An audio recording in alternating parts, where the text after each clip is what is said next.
Paris. Most people know her as the City of Love.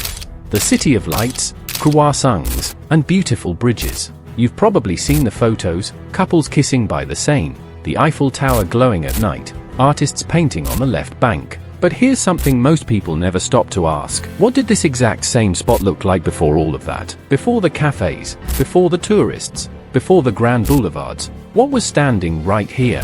What if I told you we could lock one camera in one single position and watch this exact riverbank transform across more than 2,000 years? Invasion, fire, revolution, plague, war, rebirth, all from the same spot. This is not a normal history video. This is the story of Paris, told from one fixed camera that never moves. Sit back.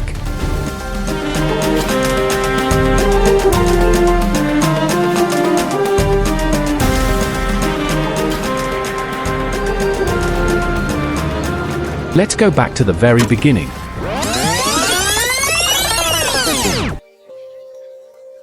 The year is around 250 BC. Our camera is pointing at the Seine. But the Seine we see today, with its clean stone banks, its tourist boats, its elegant bridges, does not exist yet. Not even close. What we see instead is a wide, slow river pushing through thick forest. Ancient oak trees crowd the banks. Reeds and marsh grass grow right down to the water's edge. The island opposite us, the one that will one day hold Notre-Dame, is covered in trees and mud. You would not call it beautiful. You would call it wild.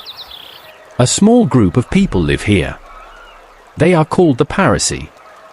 They are a Celtic tribe. They are skilled metalworkers, traders, and boat builders. They know the river well. They use it.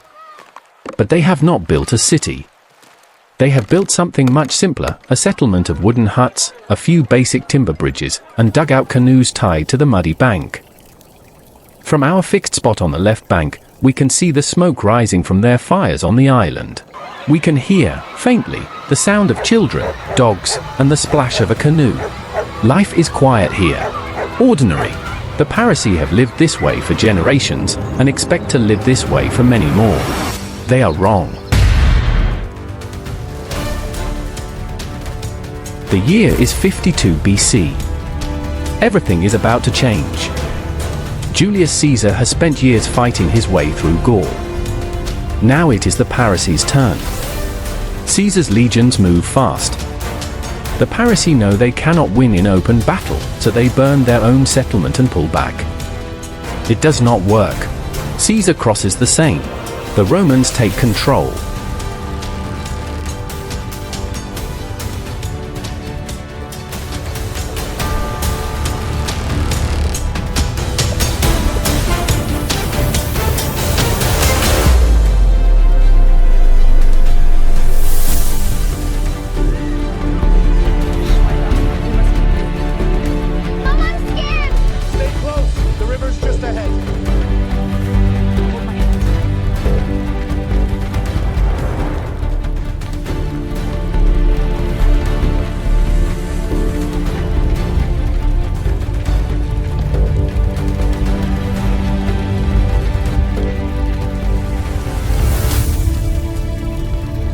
And then, instead of leaving, they start to build.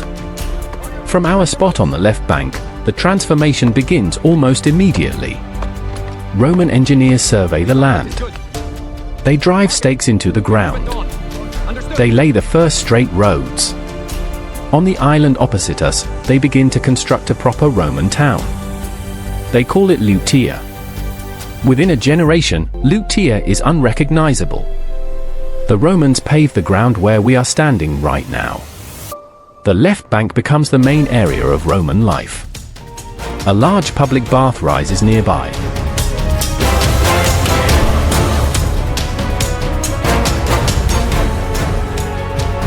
A forum is built close to where Boulevard Saint-Michel runs today. An amphitheater big enough for 15,000 people is constructed just a short walk from here. The island gets 2 stone bridges. Along the water's edge, docks allow boats to unload goods from across the Roman world, wine from Italy, pottery from Spain, grain from North Africa. It is still not a massive city by Roman standards. But standing here and watching forest become road, mud become stone, silence become noise, it feels enormous. It feels like the beginning of something. And it is. We'll go closer.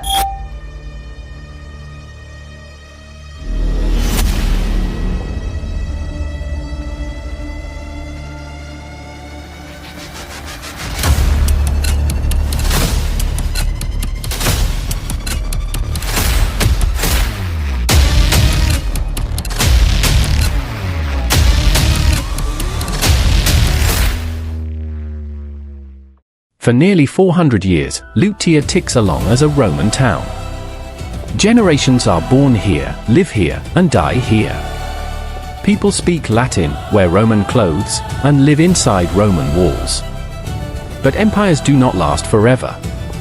By the early 300s AD, the Western Roman Empire is under pressure from every direction.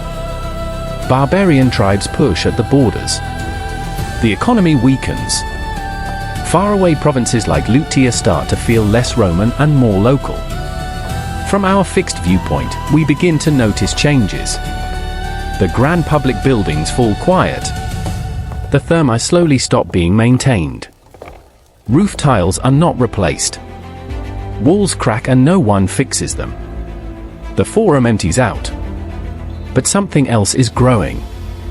Standing at our spot on the left bank, we can see a new kind of building appearing on the island opposite, small, modest stone churches. Christianity is reaching Lutetia. According to tradition, a man named Dennis brought the Christian faith here in the 200s and was executed on a hill north of the city, a hill that still carries his name today, Montmartre.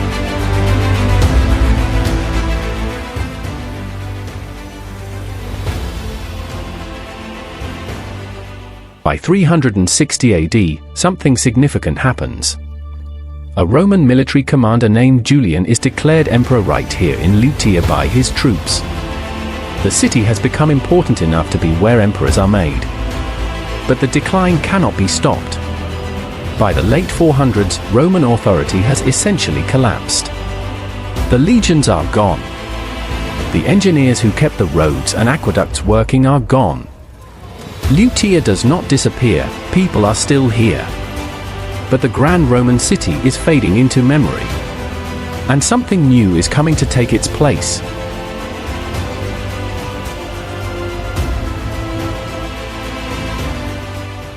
The year is 508 AD. A Frankish king named Clovis makes a decision that will shape the next 1500 years of European history. He chooses Paris as his capital. The Franks are a Germanic people who moved into the region as Roman power collapsed. Clovis has united the Frankish tribes and converted to Christianity. Now he wants a capital, a city that says, this is where the power is. He picks the island in the Seine. The same island the Parisii used. The same island the Romans built Lutetia on. From our fixed spot, we watch the island change hands once again. New buildings go up. A royal palace takes shape. Churches are built and expanded. The city no longer calls itself Lutetia. It has a new name, taken from the people who were here first. It calls itself Paris. After Clovis, the city goes through difficult times. The Frankish kingdom fractures. Paris is sometimes a capital, sometimes not. The island floods. Disease comes and goes.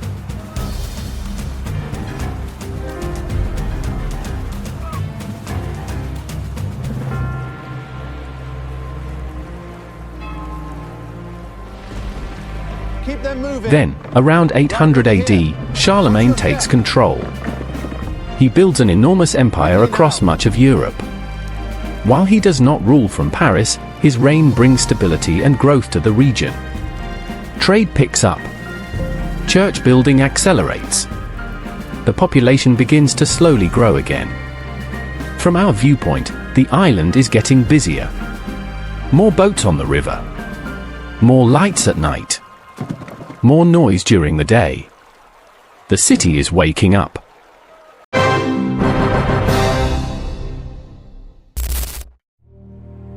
Fresh bread here. By the year 1000 AD, Paris is growing fast. The old Roman grid is long gone. Medieval Paris has its own chaotic logic, narrow twisting streets, buildings crammed together, the smell of animals, cooking fires, and river mud everywhere. From our spot on the left bank, the island opposite looks almost nothing like the Roman town that stood there before. Timber-framed houses pack every inch of space. Small churches dot the skyline. Markets and workshops crowd the banks. Fishermen pull nets from the Seine. Merchants unload barrels from flat-bottomed boats. Children run along the water's edge. The city is alive. Loud. Messy. Growing. By 1100 AD, Paris has become one of Europe's largest cities. It is also a major center for the Crusades. The First Crusade was launched in 1095, and from churches and squares across Paris, including right here on the island, knights, priests, and ordinary people answer the call to march to the Holy Land.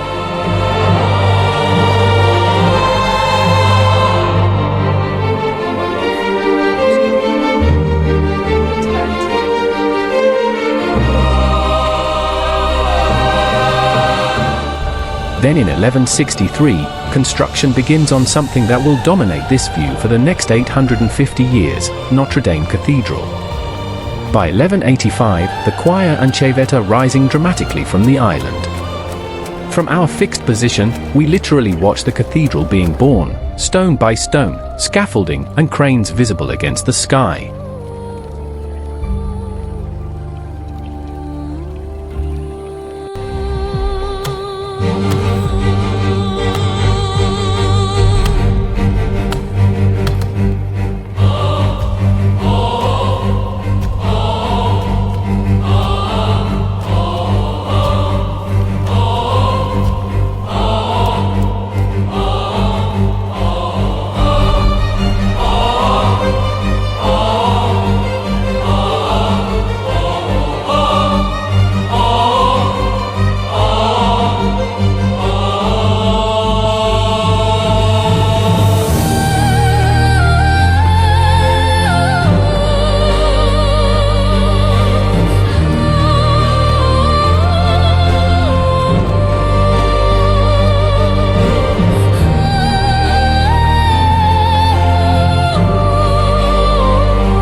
By 1300, Notre-Dame stands essentially complete.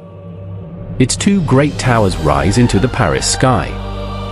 Its rose windows glow red, blue, and gold in the afternoon light.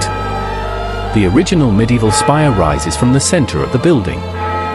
From our viewpoint right here, it is staggering.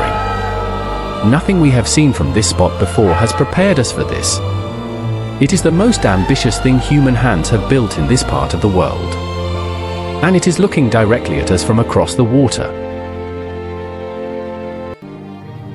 Notre-Dame de Paris takes nearly 200 years to complete.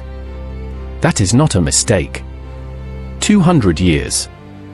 The workers who laid the first stones never lived to see the finished building. Their grandchildren's grandchildren saw the towers completed. By the early 1200s, the choir, the eastern end of the cathedral, is already breathtaking.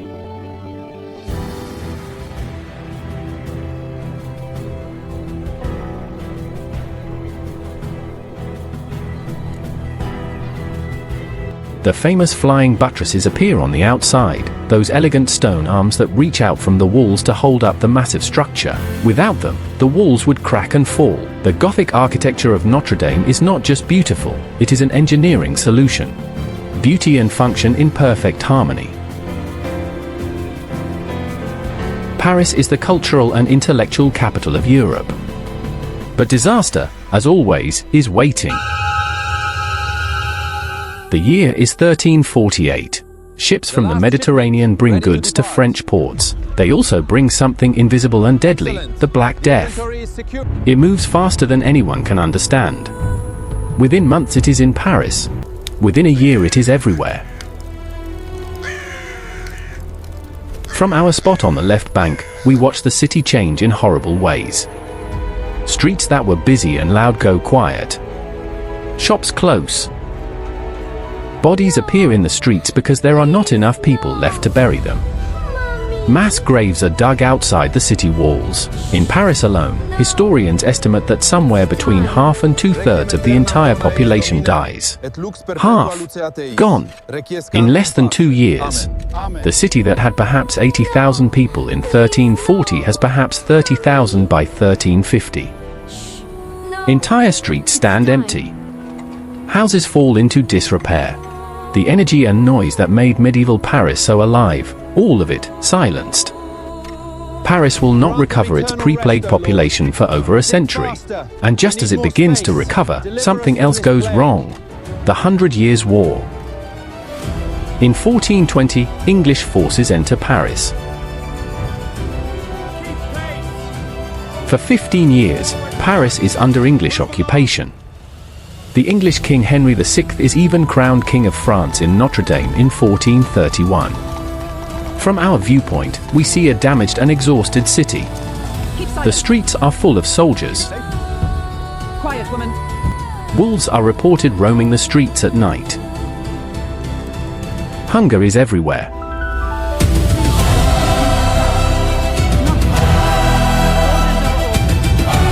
The city that was once the jewel of Europe looks broken. But the island endures. Notre-Dame endures. The Seine keeps flowing. And slowly, painfully, Paris begins to come back.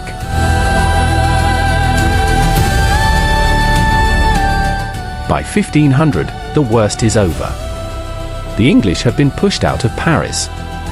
A new era, the Renaissance, is sweeping in from Italy. From our fixed position, we start to see the riverbank change.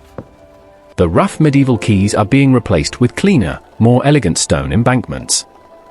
In 1607, King Henry IV orders the construction of the Pont Neuf, the new bridge, just a short distance to our left. It is the first Paris bridge without houses built on top of it. Henry IV also lines the banks of the Seine with proper stone quays. Standing here in 1610, the riverbank we are standing on looks recognizably like the one tourists stand on today. Over the next century, Paris grows in confidence and elegance. Under Louis XIV, the Sun King, France becomes the dominant power in Europe. Classical buildings rise. Wide streets are cut through the old medieval mess. Public lighting is introduced in the 1660s, making Paris the first city in the world to light its streets at night. Notre-Dame still dominates the island. Its great towers and profile are unchanged. It has stood through plague and war and occupation, and it still stands. Paris in 1700 is home to perhaps 500,000 people. It is the second largest city in Europe after London. It is the center of European culture, fashion, cuisine, and intellectual life. If you want to be taken seriously as an artist, a philosopher, or a writer, you come to Paris. There is nowhere else.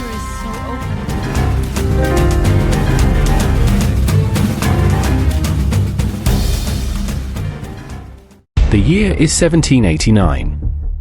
France is in crisis. The harvests have failed. Bread prices are so high that ordinary people cannot afford to eat.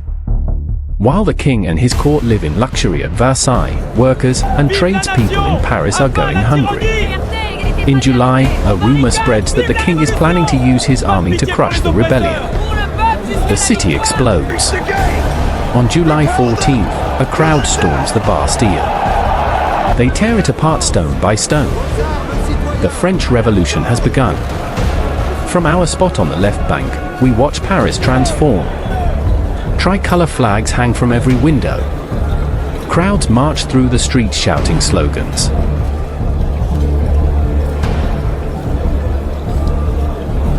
Vive la France! Liberté! En avant!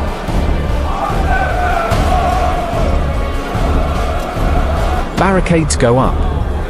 Notre-Dame is not spared. The cathedral is stripped of many of its religious symbols. Its statues of kings along the facade are torn down. The medieval spire comes down during this period. From our viewpoint, Notre-Dame's skyline looks different. Lower. A gap in the sky where the spire used to be. The revolution is exciting and terrifying in equal measure. The guillotine goes to work. Thousands of people are executed. The streets of Paris run red. By the time it is over, France has lost a king, a queen, and thousands of ordinary people. But it has also, eventually, found something new, a set of ideas that will spread from Paris to the entire world.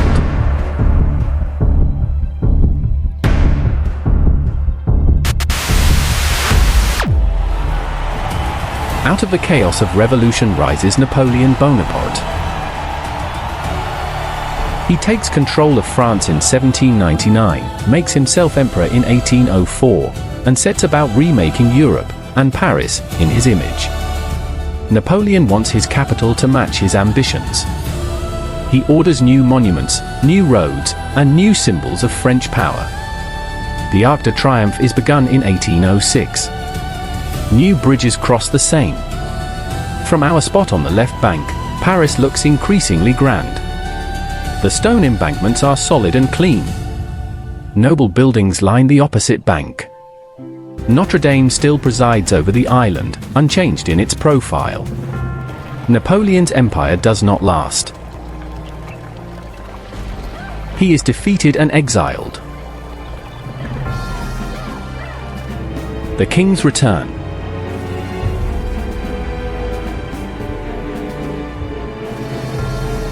Then another revolution in 1830. Then another in 1848. Yes, keep watch. Ready. France in the first half of the 19th century cannot quite decide what kind of country it wants to be, but Paris itself keeps growing. By 1850, the city has over 1 million people. It is vast, crowded, and increasingly unmanageable. The old medieval street plan cannot handle the traffic, the population, or the rising tension. Something has to change, something enormous. The year is 1853. Napoleon III appoints Georges Eugene Haussmann as prefect of Paris and gives him unlimited power and money to rebuild the city. What Haussmann does is almost unimaginable in scale. He tears Paris apart and rebuilds it from scratch. Entire medieval neighborhoods are demolished. In their place, he drives wide, straight boulevards through the city. The buildings lining these new boulevards must meet strict rules, same height, same style, same cream-colored stone. From our fixed spot, the change is dramatic.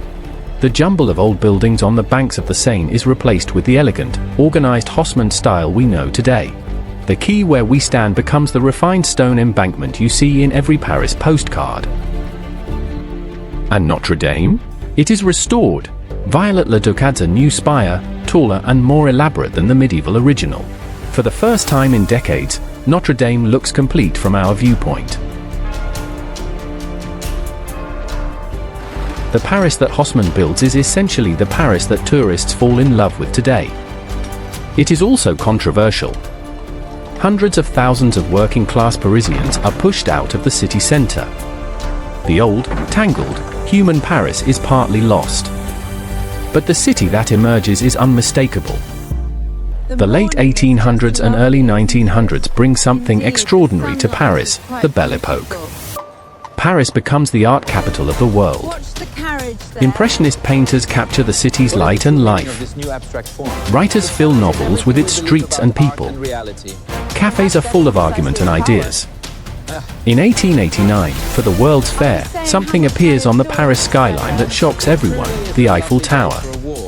You cannot see it from our fixed spot, it is too far to the west. But its presence changes the conversation about what Paris is and what it can be. From our viewpoint, Paris in 1900 looks almost exactly like Paris today. The Haussmann buildings are there. The stone quays are there. Notre-Dame with its Viollet-le-Duc spire is there. But peace never lasts. In the summer of 1914, Europe goes to war with itself. The First World War does not reach Paris directly, but it reaches Paris in other ways. The young men disappear from the cafes. Rationing begins. The city's lights dim. Nearly 1.5 million French soldiers die in the war. When it finally ends in 1918, Paris erupts in celebration. Crowds fill the streets. People dance on the quays. Then, just 2 decades later, it happens again. In June 1940, German forces march into Paris. The city falls without a fight. German soldiers stand in front of Notre-Dame for photographs. German flags hang from the Arc de Triomphe.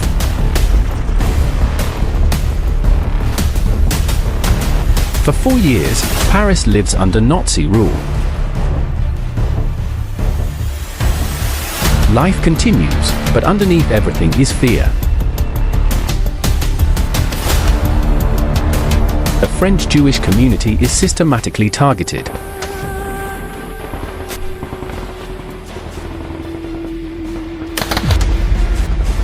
The French resistance operates in secret. Then, in August 1944, it ends. Allied forces are closing in. Hitler orders Paris to be destroyed. His commander refuses.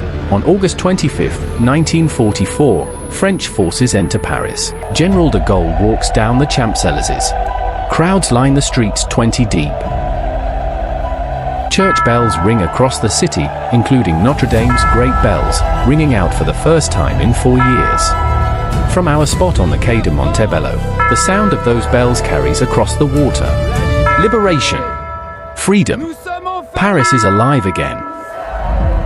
Post-war Paris rebuilds slowly. France is exhausted and broke. Rationing continues for years. But Paris itself grows. New immigrant communities arrive from North Africa, West Africa, and Southeast Asia. Paris becomes more diverse, more layered. In May 1968, students take to the streets of Paris, right here on the left bank, and the city is paralyzed by protests and strikes.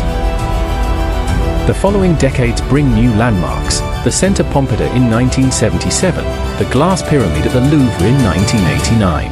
Each one is debated fiercely and eventually accepted.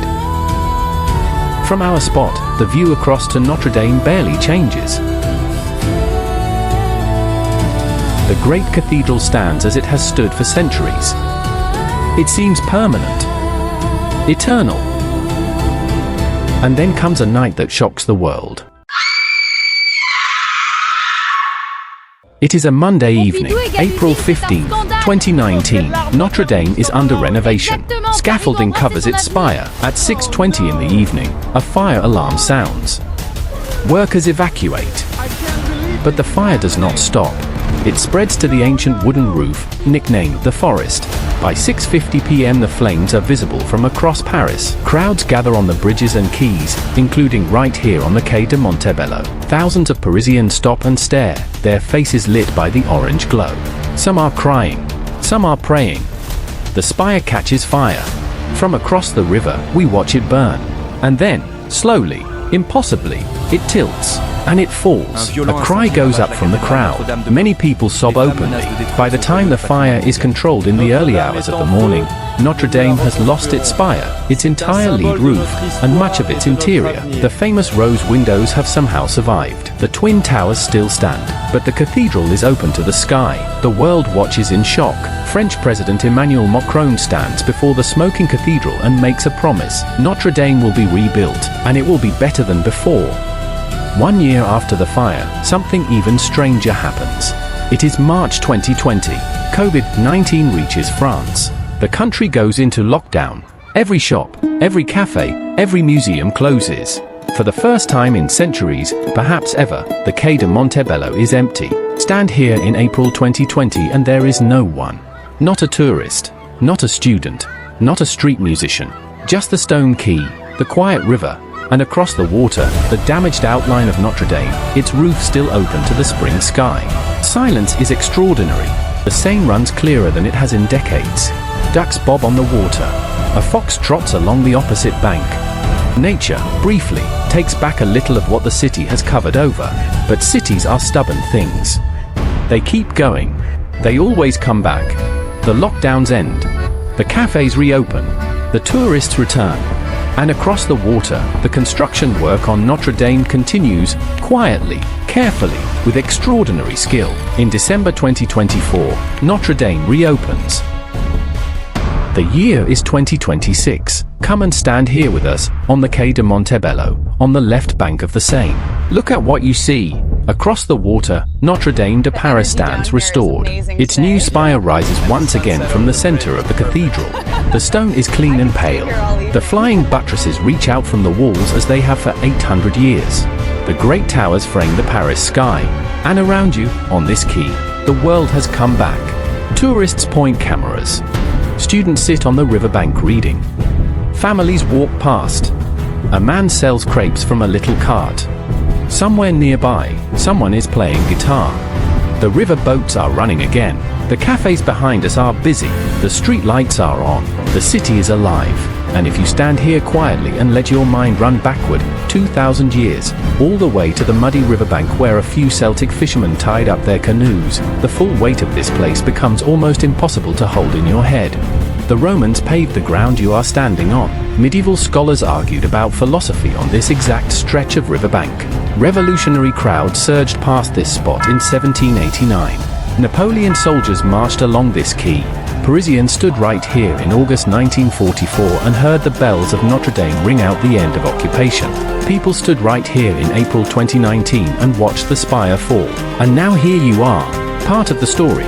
Another moment in the long, unfinished, endlessly surprising history of one of the most extraordinary cities on earth. Paris has survived Celtic beginnings and Roman conquest, Viking raids and medieval plague, English occupation and its own bloody revolution, 2 world wars, a catastrophic fire, a global pandemic. Each time, it has rebuilt. Each time, it has adapted. Each time, it has pulled in new people, new ideas, new energy, and turned them into something that is still, unmistakably, Paris. That is the story of this city. Messy and magnificent, painful and beautiful, ordinary and extraordinary, all at the same time. All witnessed from one unchanging spot on the left bank, where the river runs past and the cathedral watches and 2,000 years press gently against your back. Thank you for watching. Share, like, and subscribe if you love the story. Eiffel Tower up next. Stay tuned.